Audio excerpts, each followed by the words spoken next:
श्री देवरहवा बाबा की जय। अनपढ़ दंपति को हुई भगवत प्राप्ति। देवरहवा बाबा जी का प्रसंग। एक कहानी है। झारखंड की एक माता जी ने यह घटना पूज्य श्री देवदास जी महाराज को बताई थी। वो अपने पति के साथ श्री देवरहवा बाबा जी के दर्शन करने जाती थी और दोनों को बाबा ने ही दीक्षा दी थी। उनके ससुर को भी बाबा ने ही दीक्षा दी। बाबा जी ने कई लोगों को श्रीमद् भागवत ग्रंथ दिया और उसके नित्य पूजन और पाठ करने के लिए भी कहा। बाबा जी ने इनको भी श्रीमद् भागवत जी का ग्रंथ दिया। बाबा जी से ग्रंथ पाकर वे माता जी के पति बोले, बाबा हम तो पढ़ना नहीं जानते, हम इस ग्रंथ का क्या करेंगे। बाबा बोले, बच्चा तू इन्हें नहीं पढ़ना है, ये भागवत जी तुम्हें पढ़ेंगे। कितना गूढ़ रहस्य है।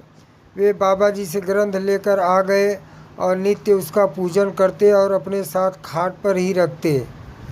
जब सोते तो तकिए के नीचे ग्रंथ रखकर सो जाते। माता जी ने उन्हें कई बार टोका भी कि भागवत जी पर सिर रखकर नहीं सोना चाहिए, उनका अपमान होगा। परंतु उनके पति बोले, जब पढ़ ही नहीं सकते तो भगवान स्वरूप इस ग्रंथ पर ही सिर रखे रहते हैं, शायद कल्याण हो जाए। माता जी अगली बार जब बाबा जी के दर्शन करने गई तो श्री देवदास जी से बोली कि बाबा तक यह संदेश पहुंचा दें कि उनके पति बात नहीं मान रहे हैं, उनकी मति खराब हो गई है, जिससे वे भागवत जी को तकिया बनाकर सोते हैं। जब बाबा तक बात पहुंची तो बाबा देवदास जी से बोले, बच्चा भगवान बहुत सारे नियमों में कानूनों में उलझ कर नहीं मिलता। भगवान प्रेम से, भक्ति से और भाव से मिल जाते हैं।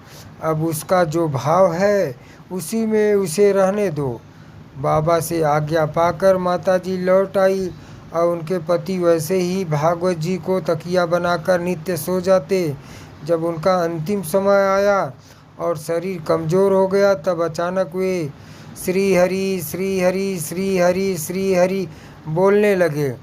माता जी यह सुनकर अचंभित थी, क्योंकि उन्होंने कभी पति के मुंह से श्री हरि नहीं सुना था।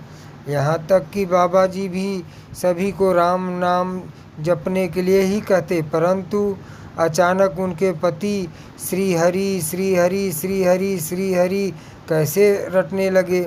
शरीर त्यागने से पूर्व उन्होंने माता जी से भी कहा, तुम श्री हरि जपो। यही रटते रटते वे परलोक चले गए। पति के परलोक सिधारने के पश्चात जब माता जी बाबा के दर्शन करने गई तब देवदास जी को बताया कि पति नहीं रहे।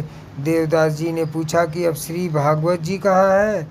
माता जी बोले, सरकार अब हम भागवत जी की तकिया लगाकर सोते हैं। श्री देवदास जी महाराज कहते हैं कि यही श्री भागवत जी के नित्य पूजन और उनको तकिया बनाकर।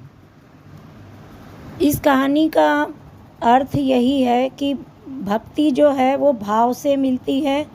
सिर्फ भागवत जी को तकिया लगाकर सोने से उनके भाव बदल गए और उनके मुख से श्री हरि रटते हुए वो बैकुंठ धाम को पहुंच गए। बोलिए प्रेम से श्री देवरहवा बाबा की जय।